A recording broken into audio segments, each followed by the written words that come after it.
30 വർഷം മുമ്പ് വാങ്ങിയ ഒരു വാട്ടർ ടാങ്ക് ആണ് കേട്ടോ ഇത്. ഫൈബറിൻ്റെ, അതിൻ്റെ ലിറ്ററും കമ്പനി പേരൊക്കെ ഉണ്ടായിരുന്നു, എല്ലാം പോയി. മീനങ്ങാടി ജില്ലാ ബാങ്കിലായിരുന്നു ഞാനന്ന് ജോലി ചെയ്തുകൊണ്ടിരുന്നത്. ഒരു ദിവസം 40 രൂപയായിരുന്നു കൂലി. അപ്പോൾ 6 മാസം തികയുന്ന ദിവസം ഒപ്പിടാൻ സമ്മതിക്കില്ല, അന്ന് ലീവ് എടുക്കണം. അങ്ങനെ ആ 2 വർഷം ജില്ലാ ബാങ്കിൽ നിന്ന പൈസ കൊണ്ട് ഞാനൊരു കിണർ കുത്തി, മോട്ടർ വെച്ചു, ഒരു ടാങ്കും. അപ്പോൾ ഇതിനൊക്കെ അത്രയും പൈസ കുറവായിരുന്നു അന്നത്തെ കാലത്ത്. ഇതിനൊക്കെ 750 രൂപയെ വന്നുള്ളൂ. അപ്പോൾ ഈ 40 രൂപ കൂട്ടി വെച്ച് ഞാനിങ്ങനെ ഇതിങ്ങനെ സമ്പാദിക്കുകയാണ്. അപ്പോൾ ആ കടക്കാരന് ഇതിന് 1 വർഷത്തെ ഗ്യാരണ്ടിയാണ് തന്നത്. സുൽത്താൻ ബത്തേരി കക്കോടൻ പെട്രോൾ പമ്പിൻ്റെ ബേക്കിലുള്ള ബ്രൈറ്റ് ഏജൻസീസ്, അതാണ് എൻ്റെ ഒരു ഓർമ്മ. പേരെങ്ങനെയാണെന്ന് തോന്നുന്നു. ആ കടക്കാരനാണ് തന്നത്. അപ്പോൾ ഞാൻ പറഞ്ഞു 1 വർഷം കഴിഞ്ഞ് ഇത് പോകുമെന്ന് ചോദിച്ചു. അപ്പോൾ അദ്ദേഹം എൻ്റെ നേരെ നോക്കിയിട്ട് ചോദിച്ചു, എവിടെയാണ് പണിയെടുക്കണം, എത്ര കൂലിയൊക്കെ. അപ്പോൾ ഞാൻ ഈ 40 രൂപ ഒരു ദിവസത്തെ കൂലി പറഞ്ഞു. അപ്പോൾ അദ്ദേഹം ഒന്നിൻ്റെ നേരെ ഒന്നോടെ ഇട്ടിട്ട് 10 വർഷം ഗ്യാരണ്ടി എന്ന് പറഞ്ഞു. അപ്പോൾ അതൊക്കെ വണ്ടി കയറ്റി കൊണ്ടുവരുന്ന സമയത്ത് ഞാൻ അദ്ദേഹത്തോട് ചോദിച്ചു, 10 വർഷം നിൽക്കുമല്ലോ എന്ന്. അപ്പോൾ അദ്ദേഹം ഒന്നും വേണ്ടിയില്ല, ചെറുപ്പക്കാരനാണ്. ആ ബില്ല് വാങ്ങിയിട്ട് ആദ്യം 1 എഴുതി കൊടുത്തു, പിന്നെ 0 ഇട്ടല്ലോ, 10 ആക്കിയല്ലോ. അതിൻ്റെ അപ്പുറത്ത് 1 ഇട്ടു.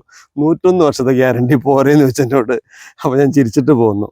ഇന്നിപ്പോൾ ആ കട അവിടെ ഇല്ല, എനിക്ക് അദ്ദേഹത്തെ ഒന്ന് കാണുന്നുണ്ട്. 30 വർഷമായിട്ടും ഒരു കുഴപ്പമില്ലാത്തത് ഇവിടെ നിൽക്കുന്നുണ്ട്.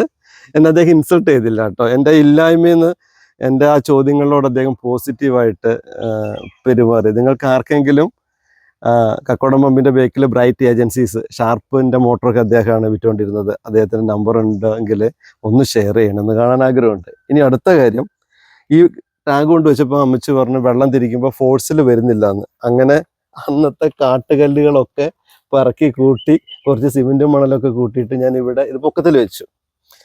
പിന്നെയും വന്ന സമയത്ത് ഫോഴ്സ് കുറവാണ്. പിന്നെ കാലക്രമേണ ഇച്ചിരിയുടെ പൊക്കം കൂട്ടണം നോക്കപ്പോൾ ഞാൻ അപ്പൂസും കൂടെ കെട്ടിയതാണ്. കെട്ടുപണിയൊന്നും അറിയില്ല, എന്നാലും ജീവിക്കാൻ നമ്മളെല്ലാം ചെയ്യുമല്ലോ, വലിയ കുഴപ്പമൊന്നുമില്ലല്ലോ. ഏകദേശം കാട്ടുകല്ലിൻ്റെ മേലെ കെട്ടിയതിന് ഒരു ലെവലൊക്കെ ഇല്ലേ. അങ്ങനെ ടാങ്ക് ഇവിടെ നിൽക്കുകയാണ്. നിലവിൽ ഒരു കുഴപ്പമില്ല. നോക്കാം 101 വർഷം നിൽക്കുമെന്ന്. പണിക്ക് കൂടെ വൈകുന്നേരം ബിരിയാണി ഇടുന്നുണ്ട്, ഞാനും പണിക്ക് പോകും. അപ്പൂസ് പണിക്ക് വരുമായിരുന്നു കേട്ടോ. വൈകുന്നേരം ബിരിയാണി വൈകുന്നേരമെന്ന് പറയുമ്പോൾ എന്തു പണി എടുക്കുമായിരുന്നു. പിന്നെ ഓരോ പല്ല് പറിച്ചാലും കിട്ടുമായിരുന്നു. പല്ല് പറിച്ചാലും പല്ല് പറിക്കുന്നതിന് മുമ്പ് ബിരിയാണി ആയിരുന്നു.